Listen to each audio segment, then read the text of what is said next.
આપ જોઈ રહ્યા છો Spark Today news. BAPS Shastriji Maharaj હોસ્પિટલના 25 વર્ષ પૂર્ણ થતા ખાસ આયોજિત એક સત્રીય તબીબી આધ્યાત્મિક શિબિરનું આયોજન કરવામાં આવ્યું છે। પરમ પૂજ્ય પ્રમુખ સ્વામીજી મહારાજના પ્રાગટ્ય સ્થાન બીએપીએસ સંસ્થાનું આયોજન। બીએપીએસ સંસ્થાના મંદિર સાથે જ પ્રખ્યાત પ્રેરણાદાયી વક્તા ડોક્ટર જ્ઞાનવત્સલ સ્વામીનું વક્તવ્ય આ ત્રિવેણીના પરિપાક રૂપે શહેરના 650થી પણ વધુ નિષ્ણાંત તબીબોની ઉપસ્થિતિમાં ચાણસદ ગામે આ એક તબીબી આધ્યાત્મિક શિબિરનું આયોજન કરવામાં આવ્યું છે। મહંત સ્વામી મહારાજ 92માં જન્મજયંતિનું નિમંત્રણ પણ આ તબીબોને પાઠવવામાં આવ્યું છે। બીએપીએસ શાસ્ત્રીજી મહારાજ હોસ્પિટલ દ્વારા અને બીએપીએસ સ્વામિનારાયણ મંદિર અટલાદરા દ્વારા આજરોજ શાસ્ત્રીજી મહારાજ હોસ્પિટલ રજત જયંતિ પર્વ નિમિત્તે અટલાદરા ચાણસદ ખાતે મેડિકો સ્પિરિચ્યુઅલ કોન્ફરન્સનું આયોજન કરવામાં આવ્યું છે। આ કોન્ફરન્સની અંદર 650થી પણ વધારે તબીબી મિત્રોએ એની અંદર લાભ લીધો છે। આ ઉપરાંત બીજા મેડિકલ સ્ટુડન્ટ્સ એમણે પણ લાભ લીધો છે। કુલ 1150થી પણ વધારે ડૉક્ટર્સ તેમજ તેમના ફેમિલીના મેમ્બર્સ એમણે આ કોન્ફરન્સની અંદર લાભ લીધો છે, જેની અંદર અધ્યાત્મ અને આરોગ્ય એનો કેવી રીતે સુમેળ સાધી શકાય અને નેટવર્થ એન્ડ સેલ્ફ વર્થ એમાંથી કઈ વસ્તુને અગત્યતા આપવી જોઈએ જેથી કરીને આપણા જીવનની અંદર શાંતિ પ્રાપ્ત થાય એ વિશેનું ખૂબ જ સુંદર માર્ગદર્શન એ પૂજ્ય ડૉક્ટર જ્ઞાનવત્સલ સ્વામીજી દ્વારા આજરોજ આપવામાં આવશે।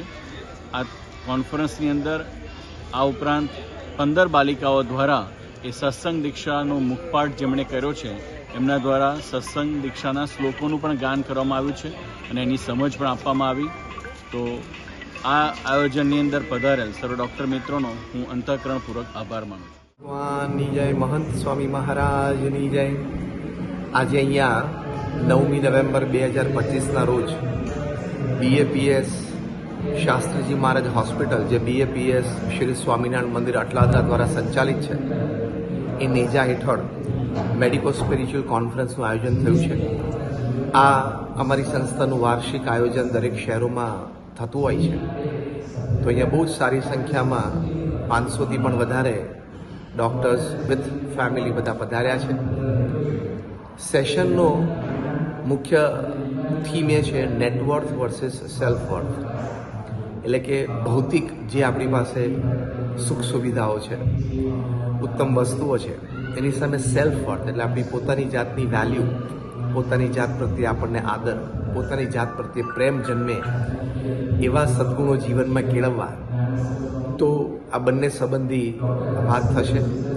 વિશેષ તો બીએપીએસ સ્વામિનારાયણ સંસ્થાના બાળ બાલિકાઓ જેમણે સત્સંગ દીક્ષા ગ્રંથના 315 શ્લોક મુખપાઠ કર્યા છે સંસ્કૃતમાં, એ લોકોએ પણ સુંદર સંસ્કૃત શ્લોકોનું ગાન કર્યું ગુજરાતી અર્થ સાથે, જેમાં જીવન જીવવાની શૈલી, બાળકો માટે કઈ રીતે ભણવું, મા બાપને આદર આપવો, વ્યસન ન કરવું, સંગ સોબતનો ખ્યાલ રાખવો, આવી સુંદર વાતો બાળકોને નાનપણથી એ શીખવાડવામાં આવી છે, જે ગ્રંથ મહંત સ્વામી મહારાજે ખુદ પોતે લખેલો છે।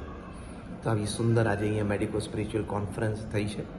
આપના માધ્યમથી પણ દરેકને આવી સાચી સારી વાતો કાયમ પહોંચતી રહે, એટલે આપ સૌ મીડિયાકર્મીઓનો પણ ખૂબ ખૂબ આભાર છે।